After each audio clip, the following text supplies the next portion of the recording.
What's going on, everybody? Welcome back to TTB Ravens Media.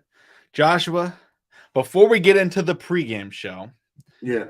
we have to reference it. We gotta talk about it. We don't want to, but the Cleveland Browns game happened. Brother of Jim strikes again. That's all I'll say. What are your thoughts on that game? First of all, at this point, if Jim keep on going down the road that he's going down, John's gonna have to join him, and they're gonna have to start somewhere, build some high school up and go from there. But I don't know if you heard, but Deshaun Watson played with half a shoulder. He only played with one shoulder. Shout out to him being the Iron Man, I guess, but was more reason and opportunity to crush his behind. Patrick McCarthy was on his knees the whole game. I don't like to see no man on his knees. That was hell of a debacle right there. You can tell Miles Garrett had Ronnie Stanley stressed. For the simple fact is because he was false starting. He was false starting a lot that game, and not every false start he got called on. I don't know if you peeped that. McConnell. Makari? No, not just Patrick McCarthy, but Ronnie Stanley. Oh, yeah. He maybe had like a total of 10 false starts, and not everyone was called. Yeah. So, I mean, it definitely was a rough game to see us play. How do our undrafted rookie free agent that we felt like, had a great opportunity, great chance to be, that home run hitter, only had 3 carries for a total, I believe, of 35 or 34 yards. That was insane to me. And Cleveland took a number out of our book. After we scored quickly, that third quarter, that time of possession was 10 and a half minutes, something like that. Like, god damn. And then their defense just came out and played. That was a hell of a bet. But then for Greg Newsom to be there and also take it in, for the pick six or however they want to call it, we lost our momentum. We lost our drive. We couldn't bounce back. We didn't have an answer. It was rough to watch. Because honestly, I thought we was going to get the win. Because when Kyle Hamilton got the pick six that we called, in our bold prediction, I said, "Oh yeah, it's going to be we're going to ride pretty." But then again, we had to remember who we're playing against and who was playing. We are the Baltimore Ravens. We are playing against an AFC North foe. Shit tends to happen in those type of games, ladies and gentlemen. Yeah, and another bold prediction we had, the Odell Beckham Jr. slanting, burst up the middle of the field for a touchdown. That was another one that we talked about. But, that game, I think it showed how valuable one of the players on our team is, because we always talk about Roquan and PQ in that duo. We've talked about Geno this year and how his picks have changed momentum. We've talked about Justin Madubuike, Jadeveon Clowney, Kyle Van Noy, that pass rush. We've talked about Mr. Ball Skills himself, Brandon Stevens. But, man, Marlon Humphrey went down, and it was a different game. It was literally just now they can pass the ball. Like, Deshaun Watson started 1 for 8. Passing the football or something like that. I think he missed his first 5 or 6 passes. They could not throw the ball with Marlon on the field because Marlon was clamping someone. They were double teaming someone else, and they were able to lock everything down. And Marlon went down, and he was just like, "Oh no!" And first off, it was "oh no" because it looked really bad. Non-contact injuries, especially lower leg. It's like, yikes. Not going to play tonight, but it's very promising news that, hey, this is not a major months on end long injury. This is something he's going to be able to come back from. And we say it all the time. If you're going to get injured, be able to come back for the postseason. I don't want to see I'd rather have someone get injured week 10 and miss 3 weeks than get injured week 16 and all of a sudden they miss this stretch and then the first playoff game and you're like, well, we needed him in that playoff game. So he's going to come back. That's fine. But Marlon really showed how helpful he is to this defense. Is maybe the most underrated cornerback in the entire NFL because he doesn't get talked about. He doesn't get targeted. He doesn't allow touchdowns. He doesn't get a lot of interceptions. He's not flashy, but he clamps people. He sticks to them, and they don't throw at him, and they respect him. And so huge part of our defense that we're going to be missing tonight. But Bengals are without somebody else. So, the biggest thing in my book was my hatred for brother of Jim. Like that, because Joshua, how many times have we sat there watching a post-game press conference after a player that is clearly better than the starters or is clearly somebody that needs to be given the ball, doesn't get handed the football, and then after the game you hear, yeah, that really just comes down to the coaches, the decision. I can't really explain why that decision actually was made. It was like, brother of Jim, you are the coaches. This is your role. But this, I think after last week's game, I think he finally owned up in so many other words like, yo, we fucked up. Yeah. You can't tell me first touch, bounces it to the outside on a great run, scores a 39-yard touchdown, almost scores a receiving touchdown later in the first half. Ended up being a drop. Would have been a difficult catch to make. He's not he's not Christian McCaffrey. He's not Alvin Kamara or Austin Eckler. You would like to see him come down with that, but he took the screen pass, gets up the field, and it was like, guys, okay, he's fast, he's very electric, but do not make him a gadget guy. It felt like every time they were trying to give him the ball, it was some sort of trick play. Yeah, but his best plays are just like, here's a run. And it's like, oh, he breaks it. And then when you try and go, oh, let's go reverse to him on the side, and you're like, dude, you don't need that. Like, I get the Browns. That play was a hell of a lot going on. Outside, but that was a hell of a lot going on. They were DTMing. They were DTMing, trying to get him the football. Yeah, for sure. I think that's the only way I can explain it. Shout out to Melo being at the game tonight. Baltimore legend. I don't care if you want to say he's born. Starting up a podcast too, I heard. Really? Yeah, I can't remember who he's doing it with. He is starting up a podcast. So, all right, since we're talking about podcasts, we have our own. Which one do you like more? Do you like Jeff Teague and his team, or do you like Paul George and his team? I'd probably say Paul George's show. I like that one probably the most of the NBA current guys. Teague is a hell of a storyteller. It's true. It's true. He's entertaining. Maybe it's just the Paul. I'm a huge Paul George fan, so maybe that's why I'm kind of. I mean, former OKC legend, but shout out to OKC playing the Warriors tonight. We'll see how that goes. No Draymond. Draymond's. I don't know what was going on there. Listen, you still need an enforcer, man. You still need an enforcer, and he enforced his will on Rudy Gobert. He ain't forgot about 2019 when he was the first NBA player to get COVID. It's not. Fun fact. You know who Rudy Gobert was facing that night? On that, I believe it was a Tuesday night? Who? The Oklahoma City Thunder. I was sitting in I was in class. Gosh. I was sitting there in class, and I was sitting in math class in college, and I'm just like, I've got my phone to the side, like trying to sneak up the game. Like, all right, the game's about to start. Game's in like an hour. Class is a couple hours long, and I'm like, we ready? And all of a sudden, I start getting tweet notifications. I'm like, what's going on? I'm like sitting in class. I'm like, no, what's going on? That was when everybody. It was like bad. It was like, oh no, this person's gonna die. That was the mindset at that time. It was terrifying. It was so intense, man. But man, I remember Sean Payton got it, and it was like, rest in peace to Sean Payton. He's 64 years old. He definitely got out of hand for sure, man. But you know what, man? Listen, I don't understand why.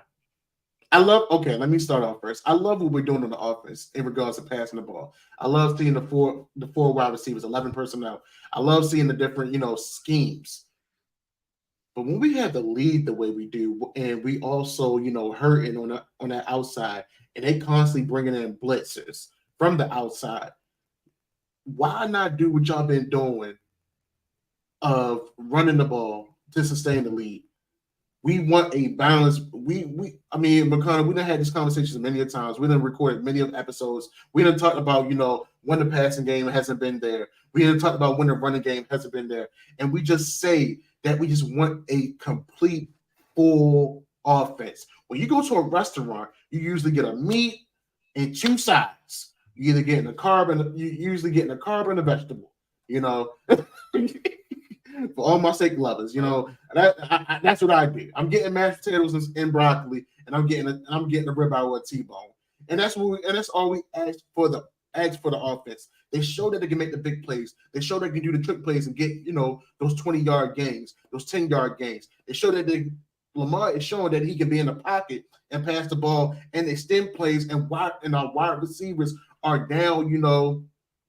I'm about to get tied up on the word. They're now exaggerating their routes. They're getting open. I know we had one game where everybody wasn't catching the ball, but we've been getting it together. We had to be consistent, and we got to execute. I know things happen all the time in the game. Hey, man, Luke, we done said this. If Mike Macdonald in the by the time the playoffs get invited or get invitations for possible head coaching interviews, Eric DeCosta needs to pull the plug. He needs to pull it quick. I would rather have Mike Macdonald here as the head coach moving further. And I feel Absolutely. And I don't know why. I feel like it would be like Anthony Weaver or maybe even Zach Orr probably be moved up to DC because they'll probably try to be and they probably try to keep that as an internal move, something of that nature.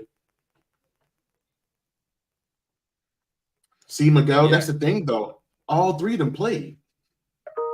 They all play, and I don't know why, but everyone was hating on Marcus Williams. I thought Marcus Williams played a good game, and people are upset that on certain plays he was backing up when the defender catches the ball and they're running at it, and Marcus Williams backs up. Guys, I did not play free safety. I did not play strong safety, but you know what I did play? I was a center back in soccer. Okay, that is the safety of the defense in soccer. And sometimes what you do is someone catches the ball, you attack, you get them, right? You do that when the guy's close to the third down marker, the guy's supposed to score. Like, that's what you do, right? He's getting towards the goal. You're going to hit him on impact. However, if you're in open space and they get the ball and they got 15 yards in front of you, you think you're just going to be able to run up from 15 yards away and just tackle a guy? No.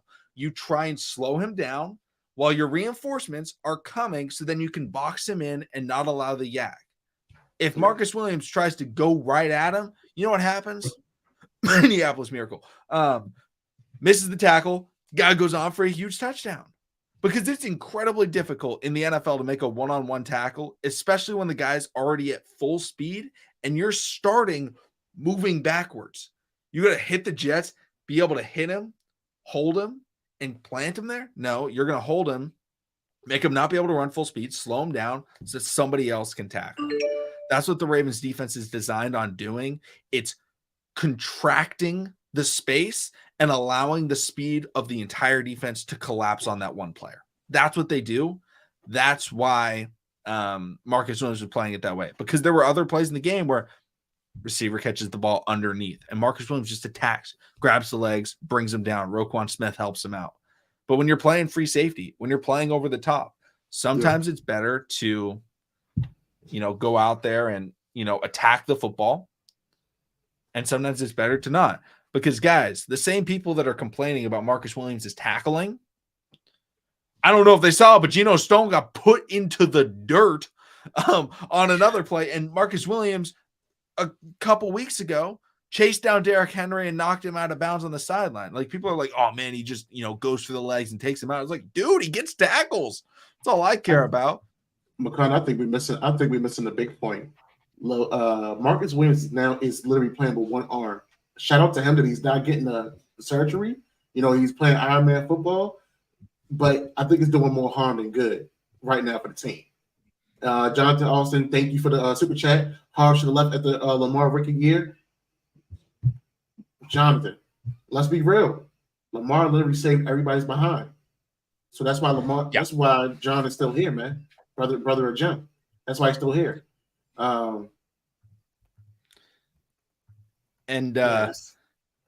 Joshua, to add on, I think he's looking better and better. Marcus Williams is. It looked like he had more range, more mobility. Yeah, but for sure. He's not 100%. But at the same time, like I'd rather have 80% Marcus Williams out there alongside Geno Smith and Kyle Hamilton, because, like we say, Kyle Hamilton is the superstar of the secondary group. Like he doesn't get the pick. Well, now he gets the picks. Now he gets the touchdowns.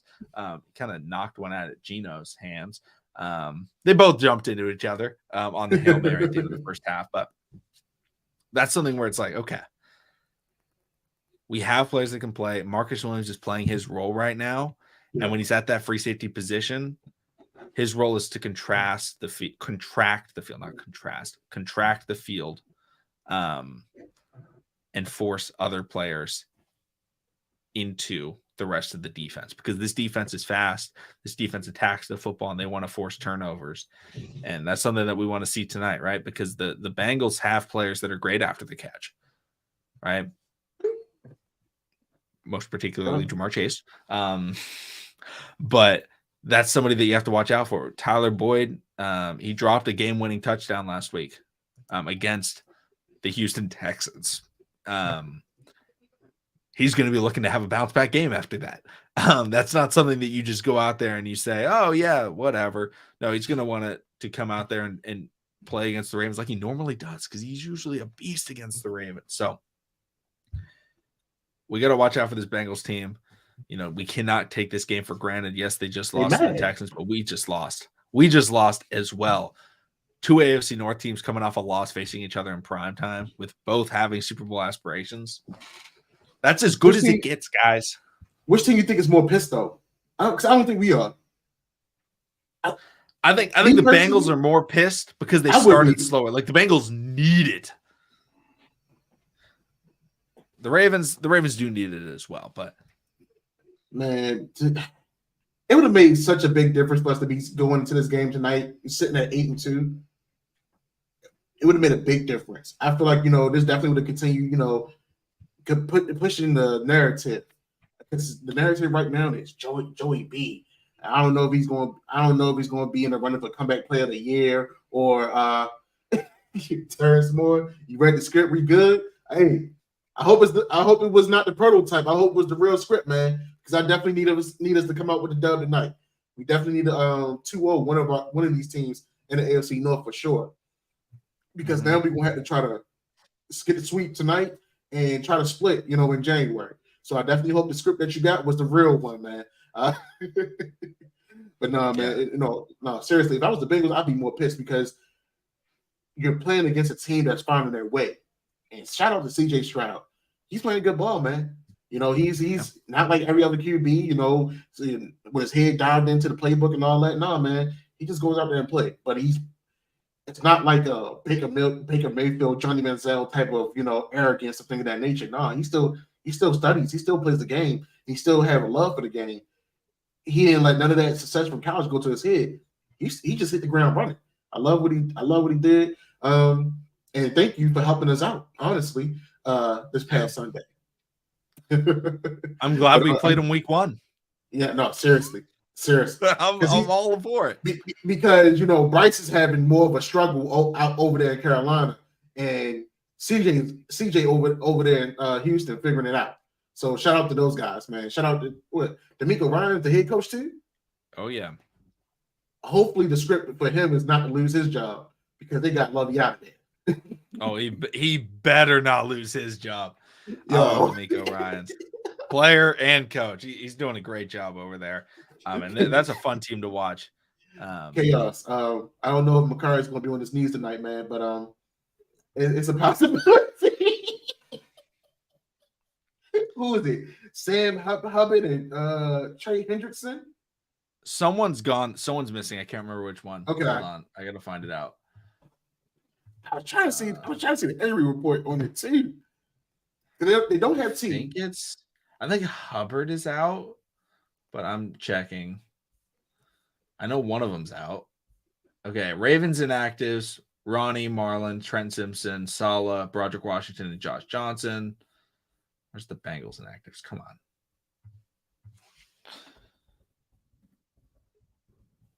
Yeah, it said Hubbard is out.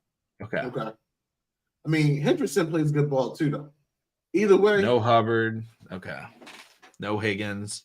No Andre Yosivas, one of my guys in the draft, who has, I think, 2 touchdowns this year so far. So shout out to Andre Yosivas out of Princeton. I was going to say he's a track guy, right? Oh, yeah. Like okay. NCAA champion, I believe, in the decathlon. Hell of a feat right there. Hell of a feat. And then shout out to Stanford legend Trenton Irwin, has been getting some receptions on the Bengals. So he's probably going to play. He's going to get a few targets tonight. I think he's their wide receiver 3 with no T. Higgins. So, pay attention to him. But obviously the main focus when you're playing the Cincinnati Bengals is one guy, Hayden Hurst. Just kidding. He's not even there anymore. And he sucked. But it's Jamar Chase. It's Jamar Chase. For sure. It's been that way since he was drafted. Jamar Chase is the go-to guy. If you stop him, you're going to have success against the Bengals. And Joshua, I think this Ravens defense, they have very few flaws, but I think one of the biggest flaws they have is when a team is forced to make a certain type of play, and that play is the sideline back shoulder fade. Like when teams are able to go to that and they have someone that they can go to, the Ravens get killed by it.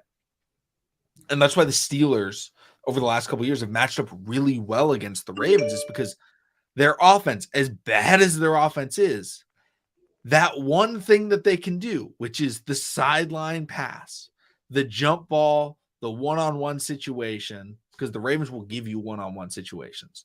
Most quarterbacks, most receivers aren't willing to try and make those plays.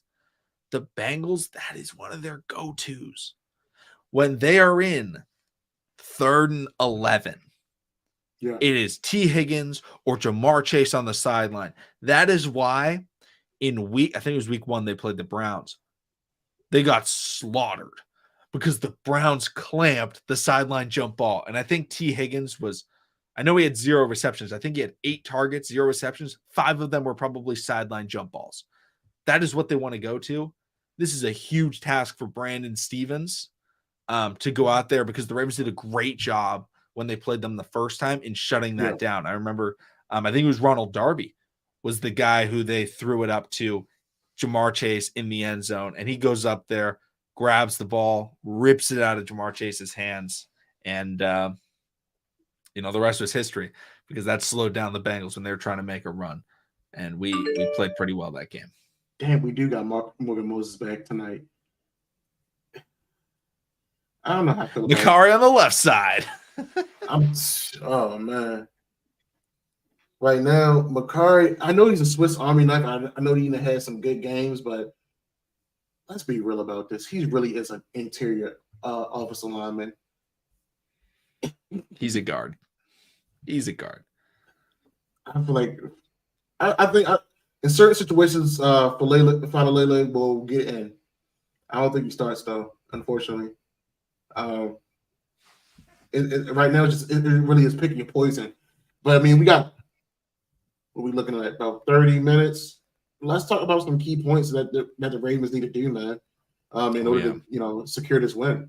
Right now, the big narrative is about Joe Burrow making the comeback, and he didn't throw multiple touchdowns in 5 games, and Myles Garrett said he will take Joe Burrow over Lamar Jackson, Emmanuel Acho. Everybody's loving Joe Burrow. Everybody loving Joe Burrow. So how do we shut down Joe Burrow? Yeah, I think one of the biggest things you have to make him uncomfortable, which granted, it's not easy to do. There's a reason they call him I'm not saying any of the nicknames. Don't worry, guys. Why they call him some of his nicknames. And it's because he's cool, calm, and he's collected. Like, that's why he gets the comparisons to Tom Brady, is that's what he's always been. He's great in the pocket.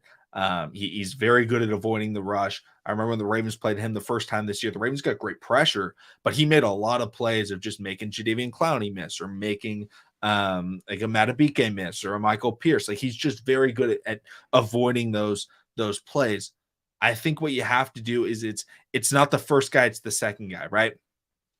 Somebody needs to move him off his spot, and then you have to hope that the second guy's able to wrap up, because the Ravens, If you guys have watched a Ravens game this year, they win. Like, they win the pass rushes, right? Jadeveon Clowney just dominates offensive linemen. He's not getting a ton of sacks, but he's getting the quarterbacks off their spot, which is frustrating in the moment, right?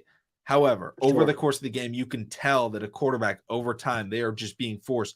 I have to move away from Clowney. I have to be moving away from Clowney because he wins off the point of attack. That first move, he gets right through, whether it's, he just bull rushes, if he just gets a better jump and quick starts, if he just hits him with a little bit of a spin, whatever it is, he gives him an arm bar, whatever. Yeah. He's able to just get that quick pressure. If Clowney can continue to do that, and we get the push that we've seen so far this year out of Michael Pierce, Travis Jones, Justin Madubuike, of course, that's what we need to do to be able to have Joe Burrow step up in the pocket and wrapped up in the pocket. We don't want Joe Burrow running out to the right side or the left side, because that's when Jamar Chase scrambles out. That's when you see even Trenton Irwin. He's made plenty of plays this year moving towards the quarterbacks. Guys, we're Ravens fans. We see it all the time, right? Backyard football.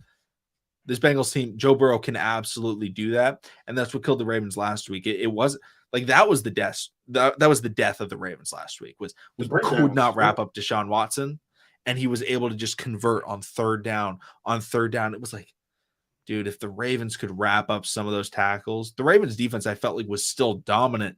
They just could not wrap up Deshaun Watson. And so every time the Browns needed to play, it was just, he slips out.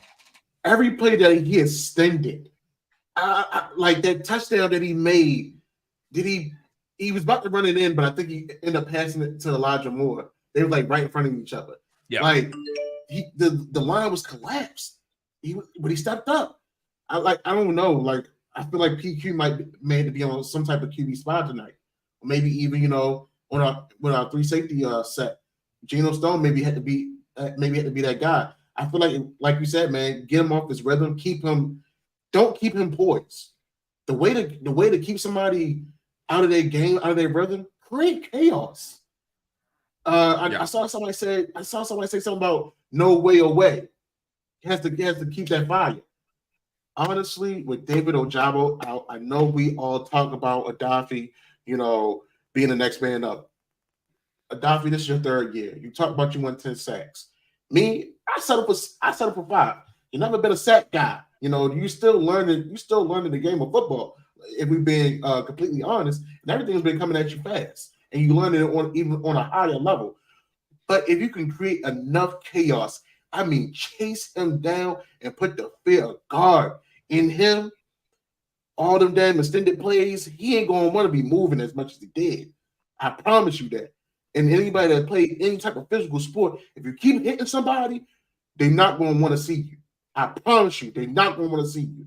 I don't care if we get, I would love for us to be up, but if we do get some of those penalties where roughing the passer, hey, this is an AFC North rivalry game. This is under the lights in Baltimore, and it's a blackout.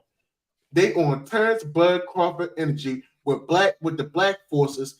The Ravens are standing on business tonight.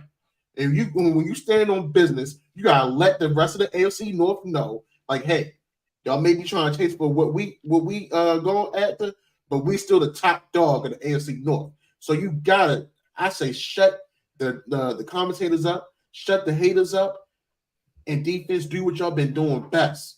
Let them know that we here, we ain't going nowhere. And hey, yeah. I'm trying to tell you, they do that tonight. Eric Stephen A. Smith, Shannon Sharp, shout out to Dan Orlovsky for defending the Ravens the best way he can possible. Mm-hmm. But the rest of the team, man, hey, I want to see them get these guys a donut tonight. I really don't like the Bengals.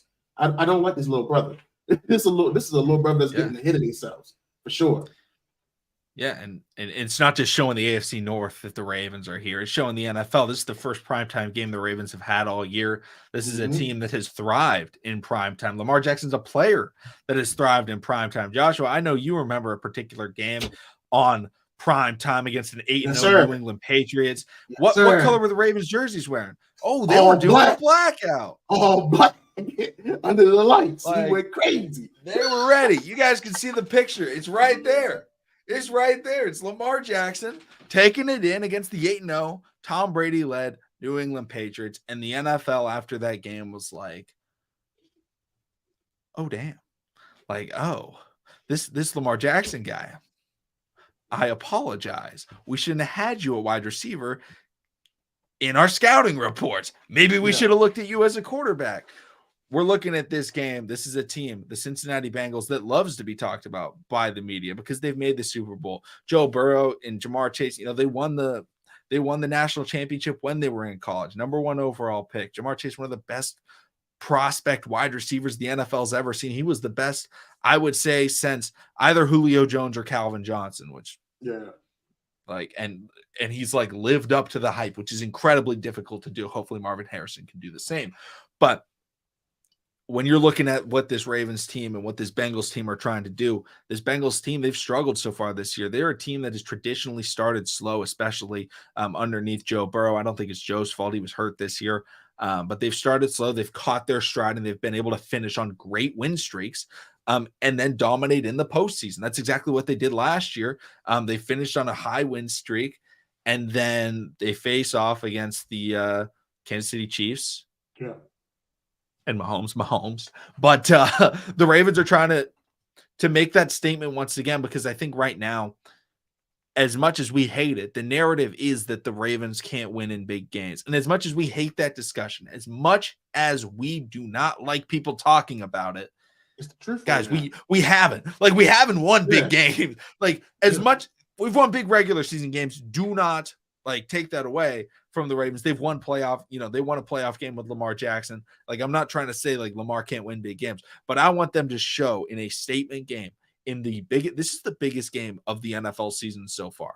I don't know if there can't until it becomes elimination sort of scenarios. This is the biggest game of the NFL season so far. It's big. It's the biggest game of the week. And we have a Super Bowl matchup of Chiefs Eagles on Monday Night Football. And this is bigger because if the Bengals lose, they're last in the division. No Ravens bias, but honestly, look at some of the games that have been being played since week 1 to week 10 for prime time. They've been pretty shitty. They've been pretty shitty and pretty uneventful. We talk about 2 dogs going at it. Mm-hmm. Not no Michael Vick energy. Not no Michael Vick energy. Sorry, I had to do it.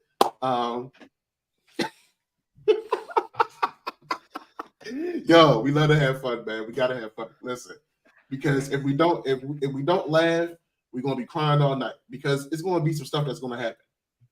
This is gonna be stuff. McConnell, they loving the Fu Manchu, man. They loving the Fu Manchu. I love it. Man. I love that they love it. I love that they love it. Guys, the Ravens were taking too much of my hair. All right.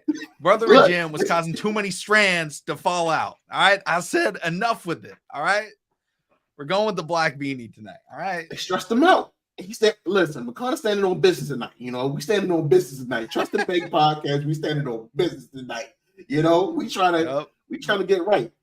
But I mean, I got the J's on and everything. Hey. So, quick question. Do you feel like we make either a contract restructure with Ronnie Stanley, or do we cut him next year? Oh, man. I know he's a Pro Bowl left tackle, all pro and everything like that, but I feel like the Ravens are going to try and cut him, or I don't know. I feel like the Ravens are either going to try and cut him or massively figure out a way to reduce his pay, because if we're being honest, Ronnie Stanley is not the player that he once was. He's fine. He's a startable player, but it's just not worth having that contract. I think he's the highest cap hit on the Ravens next year. And that's unreal considering the fact that he's their third best O-lineman. I mean, I think I'm taking Zeitler and Linderbaum over him. And then we have the NFL draft, which, guys, people are going to be disappointed that I'm saying this, but we're probably not going wide receiver in the first round. All right. And So we have a good goodbye defense. to Keon. So goodbye to Keon Coleman. As much as I love Keon Coleman, as much as I love a lot of the wide receivers. Right now we're going to be in the mid-20s, possibly 32.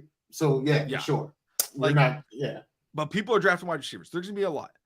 That's going to allow O linemen to slide, and there's some good O linemen in this class. So if you need it, go for the O lineman.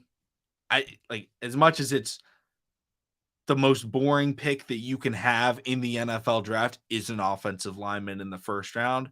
It's what the Ravens need. So I feel like the Ravens, like if they cut Ronnie, I think it's very possible.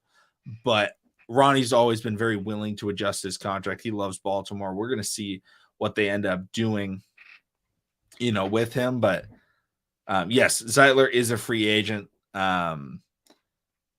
But we could re-sign Zeitler. I think if we make it to the Super Bowl, Zeitler does retire. I feel like Zeitler, possibly Morgan Moses. I think those guys hang it up.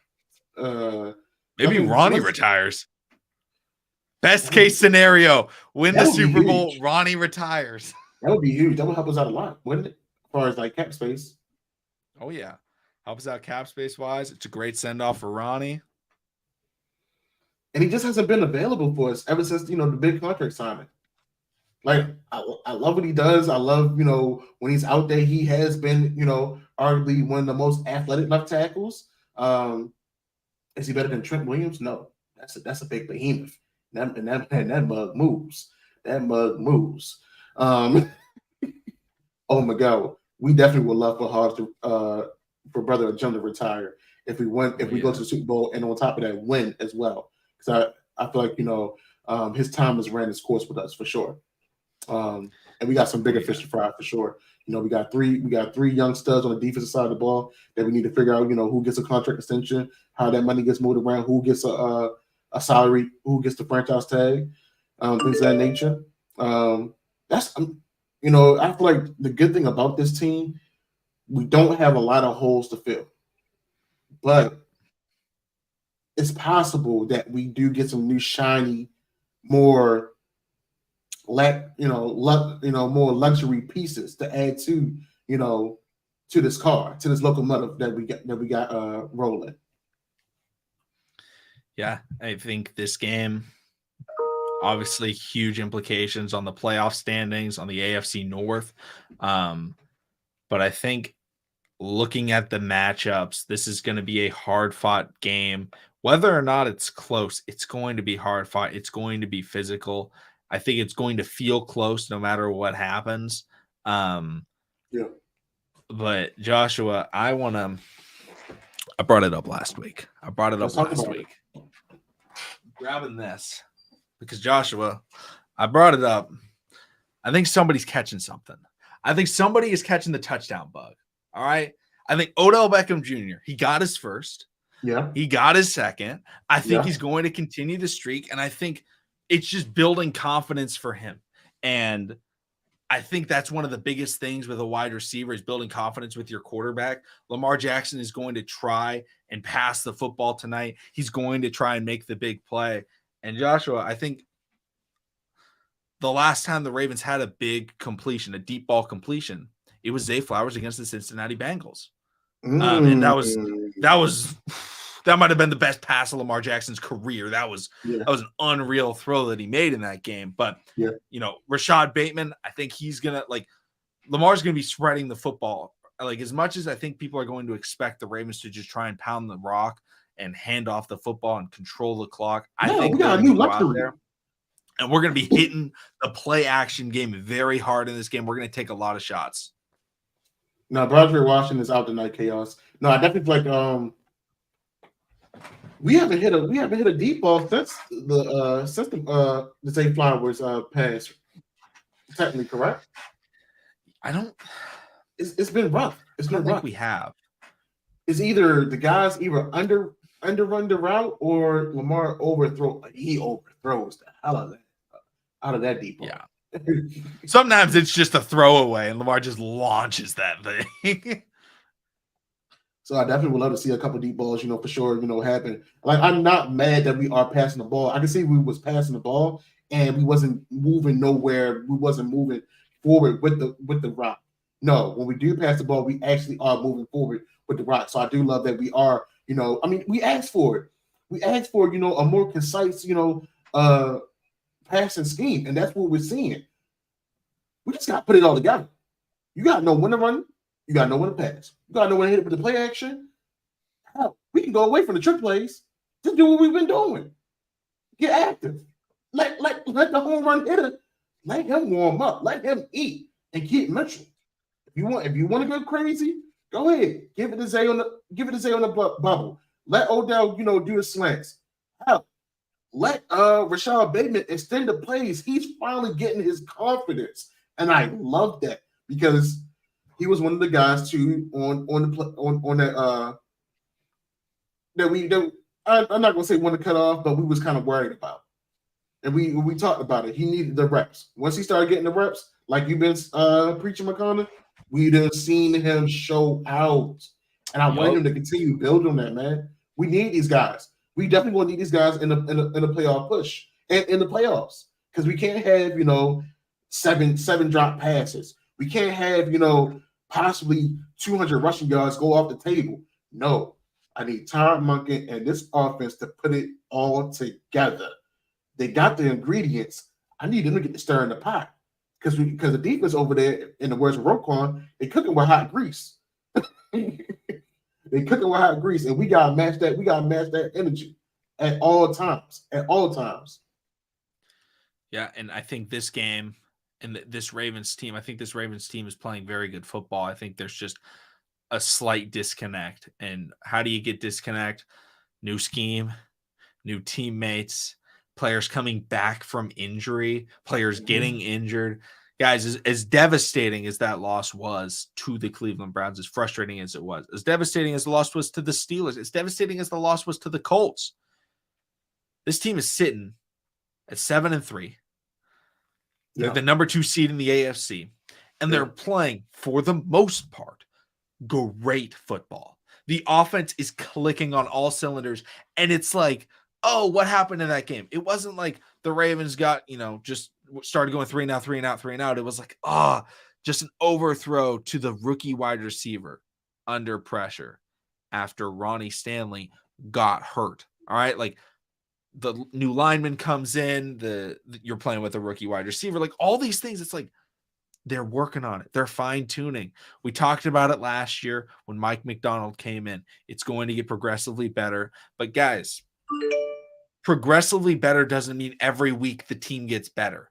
Okay? It goes here to here to here to here to here to here to here, right? 2 steps forward, 1 step back. You're still going to be making mistakes, but you want to get more consistent. And I feel like the Ravens last week, even though they weren't able to come together in the end, I felt like they were still playing more consistent football than they were at the beginning of the season. It came down to a couple of unfortunate plays against one of the best defenses in the NFL, right? Missed deep ball. Yeah.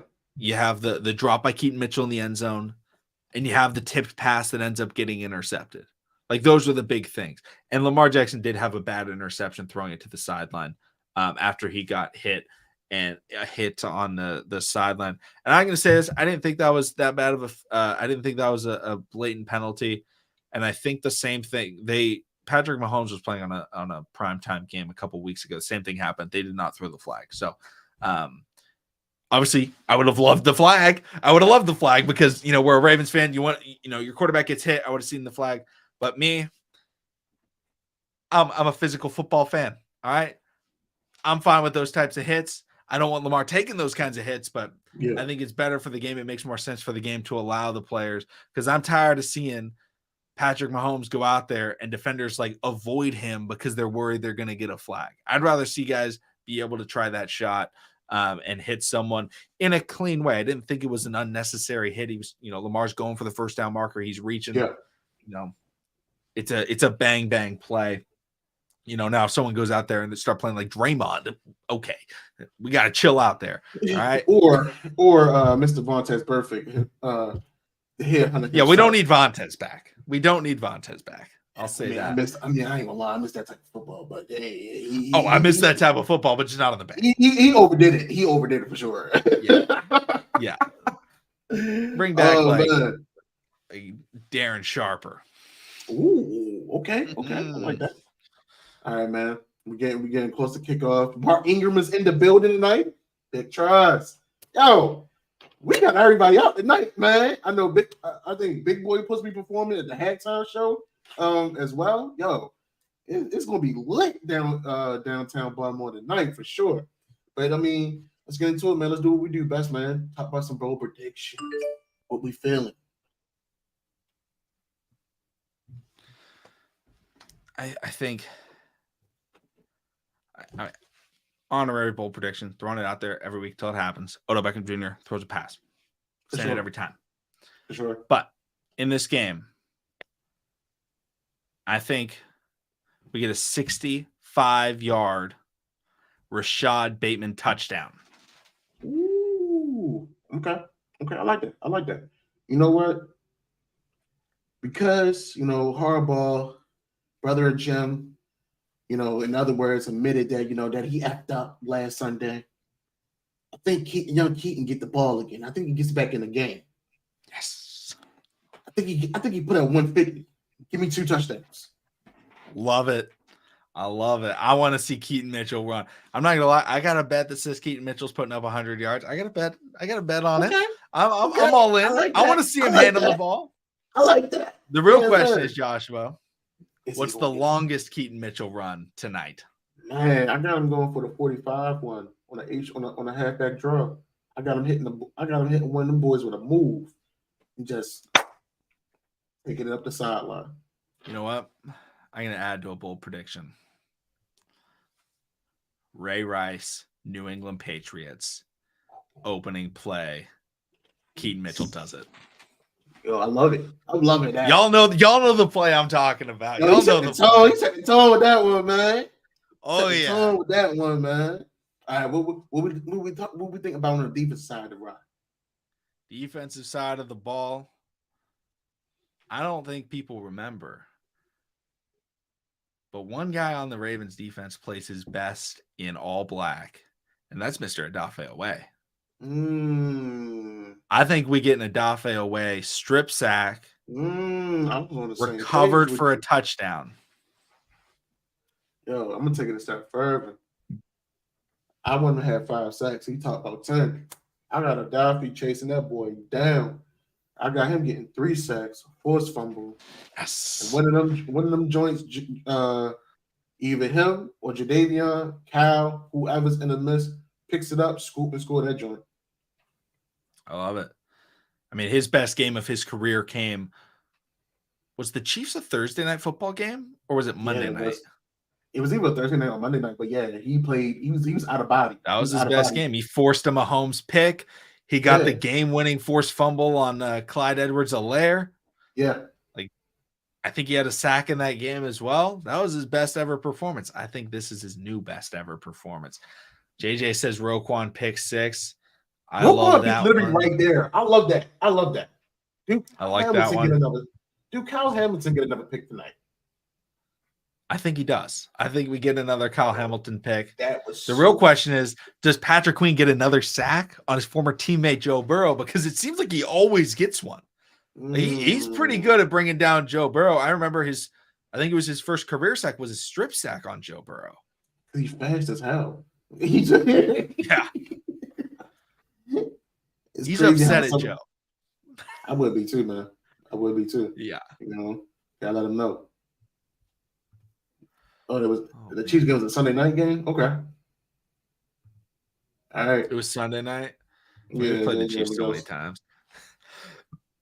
Geno Stone gets a pick. This is bold predictions, guys. I would love to see it. I mean, hey, the real question is, does he see the lane? No, he doesn't. He flicks it back. He flicks it back to somebody else. Ooh.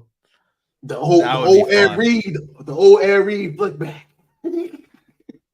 To Mr. Ball Skills himself, Brandon Stevens. He does own one. The Ed Reed, Ladarius Webb combo. Bring it back.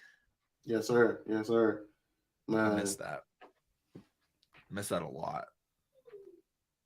All right, man. It's getting about that time, y'all. Go ahead and drop in the chat. Go ahead and drop in the chat some score predictions. McConnell, what you thinking? It's an AFC North rivalry game. It's under the lights. We in Baltimore tonight. Talk to me. What you got their score looking like? I'm going with the Baltimore Ravens with 30. 30. To donut? Cincinnati Bengals, 16. Oh, man, I thought you were going to call it a donut. Hey, we was on the same page. I was thinking 37-17. Keep it a bean with you. I would love for us to shut them out. Put a donut on their head, man, that would be a hell of a statement. A hell of a statement. But I got to give a little bit of respect where it's due. They do know how to score. They do know how to move the ball. When they on, they're on. So I'm going to go with 37-17. Because we're going to score. That's the good thing about this Ravens team this year. We actually are putting up points. Yeah. We're putting up points, and we're not allowing touchdowns. I think that's the thing. It's like I expect the Ravens to give up points, but not in the form of touchdowns, and that's fine with me. Remember, guys, this is the modern NFL. This is not 2000. Yeah. This is not the 1921 Akron Pros, 13 consecutive shutouts, which is unreal, by the way. Shout out also Fritz Pollard on that team, first ever black player in the history of the NFL. Shout out Fritz Pollard, 1921 Akron Pros. But want to see the Ravens go out there and not allow touchdowns. Remember, when they played the Bengals earlier in the season, the game-changing play wasn't a defensive allowed touchdown. It was a punt return touchdown that they dropped the flag and picked it back up on. It probably wasn't a flag. But I had hope when I'm seeing the guy return it for a touchdown, and I'm like, but the flag. And then they're like, never mind, no flag. I was sad. Oh, for sure, man. Yeah, hey, everybody that's not in Baltimore, make sure y'all got your Amazon Prime up. If I don't have a subscription, go ahead and get it now. No, we are not sponsored by Amazon Prime. Neither. I'm just putting it out there. Do not miss the game. If you are in Baltimore, it is showing on ABC tonight on regular television. So, hey, man. Y'all, tomorrow is Friday. That's the great thing about it. If win or lose, just call out tomorrow. Enjoy your weekend early. It's almost Thanksgiving. We're 1 week away from Thanksgiving, guys. You know? And it's I can't believe it's our first primetime game of the year, and it's week 11. Yo, when's our next one? Is our next one Christmas, or we got one before Christmas? I think we play Chargers in primetime. Okay. No, maybe we don't. He needs. I ain't gonna lie. I think we do. If we do, we need that get back. Lamar needs that get back.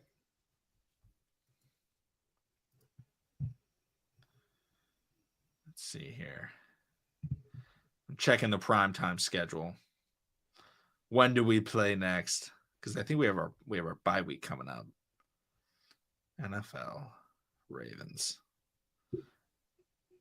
Sunday night against the Chargers, and then bye week, and then Rams, and then primetime versus the Jaguars, primetime on Christmas against the Niners.